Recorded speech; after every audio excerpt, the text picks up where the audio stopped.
So here's everything on the Kershaw broken down. I'm ready to head outside. I've got the pattern all traced out on the scales. Going to go ahead and cut out the backspacer and see how much work it is to fit it in there. So just for safekeeping, make sure I don't lose anything when I go outside, I'm going to put everything in this little CRKT box. I've got the washers taped to the blade on the appropriate sides, and there's two different washers in there. There's a bronze and a Teflon one for each side, so that way I keep it stacked and on the right side. I'm going to take everything outside, going to get everything set up. I'll try to get a few in-process shots, see how it all looks, and we'll be back in a little bit to put it all back together. Alright, well here we are set up in the pseudo quote-unquote workshop, which is actually just part of our compound out here.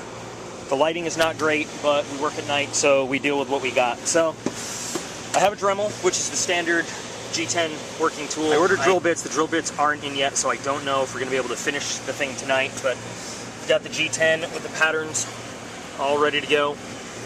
Got my U.S. military issued Oakley eye protection. Thank you, U.S. taxpayers. That's very nice of you. Got some dust masks, just in case. And have the box with all the knife parts.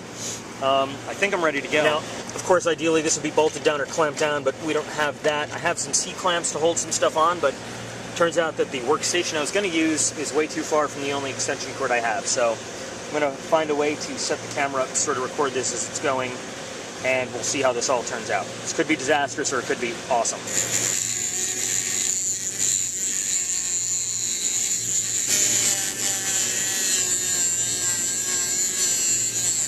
Alright, so the first part is done. Use the cutting wheel to get the backspacer section off. Now it's time to start grinding out the actual scales. A little bit harder than I thought it was going to be. A little bit more difficult to cut through this, but not too bad, and I think I can handle it too.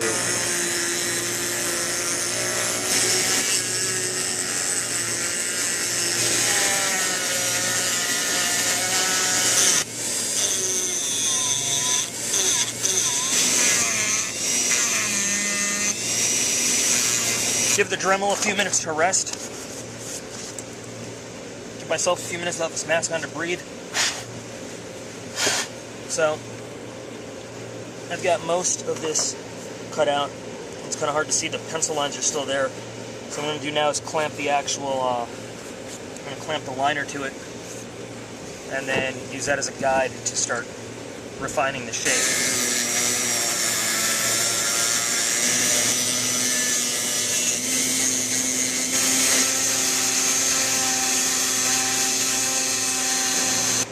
General scales, general shape of them are done. This is the original.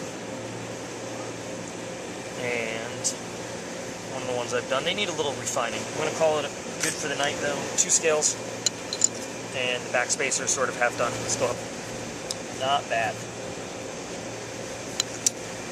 They have 1 scale almost completed, but we'll look at that later. Got drill bits in. Unfortunately, the little collet on the Dremel doesn't fit those small drill bits, so I've had to improvise a lot with. Really hard was getting that countersink there for the pivot bolt. Had to do that all by hand, and it still needs a little bit more work, but it's good enough that it holds the shape there.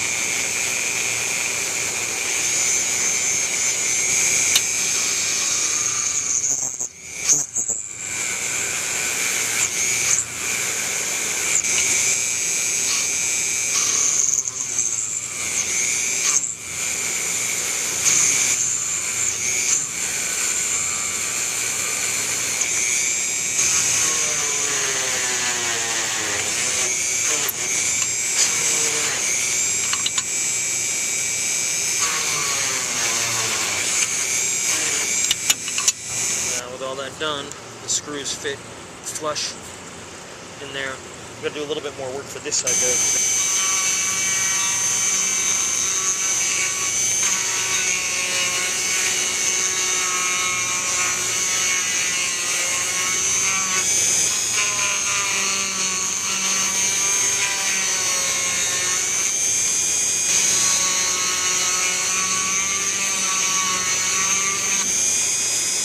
things I got to work on now is milling out this area here for the spring system, the speed save system.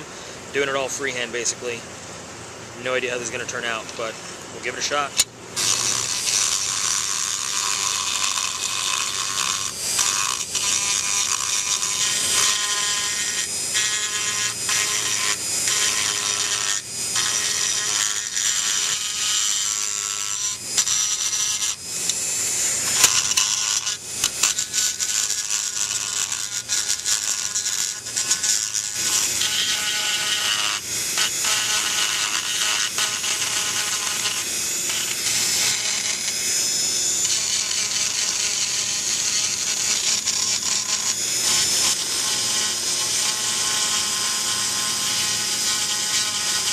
I think that's enough.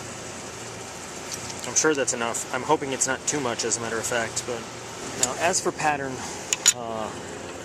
on this one, I tried a couple different things. For a first try, I like it. I intentionally wanted it uneven.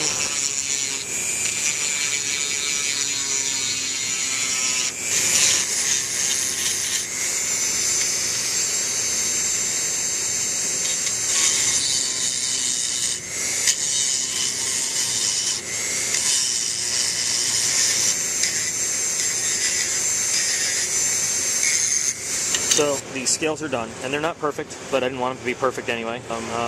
They're very unique and different, and very uneven and sort of kind of wild looking. Which here's the scales slightly assembled with the back spacer, and it looks absolutely awesome right now. Just alone.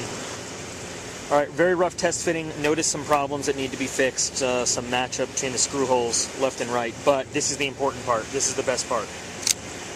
So here we are in bad lighting, and here are the completed scales, ready to be oiled up and put on, and the backspacer. There is one mistake, one horrible mistake, but since this whole thing was a learning lesson anyway, when cutting out this channel, cut through, I had thinned this out too much, so nothing I can do about it now. I'm using some shredder oil for this. And go ahead and just work that in, and get the G10 looking all nice. And when it's all finished, we'll see the assembled knife. Here are the old scales, what we started with. Plastic, yucky, plain and ordinary, not very useful. Both sides, and backspacer. And here is the completed Kershaw compound with its brand new G10 scales. I am loving the color on this, absolutely loving it. Especially, I wish I could take this out in daylight, and even in daylight a camera won't capture how really nice this looks. If you remember my goals from the beginning of this video, it was not to create a perfect product. Keeping in mind this was a first-time project, the goals were, number one, to learn how to do this, and I've learned a lot of skills. I have learned a lot of skills. As I said before, we do our best learning for making mistakes, and I've made mistakes. Number two was to improve the feel of the knife, the gripability of it, the tactical ability of it, and I have, absolutely. This gives you much better traction. The final goal, of course, was to preserve the functionality of the knife, to have something that was absolutely useful in the end. And one of the things I'm most proud of this is I've seen a number of videos of kind of amateur people doing this. You take a spring assist, and when it's all done though, you have beautiful G10 scales, but you no longer have a spring assist knife. Well, not so in my case. All the work I did to channel out this handle and to get the hardware set up for the spring was well worth the time. It still has a beautiful snap. It still has that beautiful sound when it opens. So I love that. This is not a perfect product. There are flaws. There are imperfections. There are things that if I did it again, I would do very differently and that I would make up for right now. Number one being the huge horrible mistake right there. It's okay though. You know what? It's not perfect, but I can cover that up. I can fill it with some epoxy and give it a little bit of coloring. It won't look like it was never there, but it will be completely functional and still very good looking. One of the things I had the hardest time with was, number one, I didn't realize it at the time, but getting the fit on both sides to match up. And there's some issues with it, and it took a lot of kind of jury rigging and assembling and then taking it apart and modifying. But, I mean, you can see I actually got very, very nice sinking of the screws. I'm very proud of the work I did on the pivot over here, drilling the hole and then manually with an engraving burr cutting out that shape to get it sunk perfectly flush into the handle. Same thing on the other side with the actual pivot screw.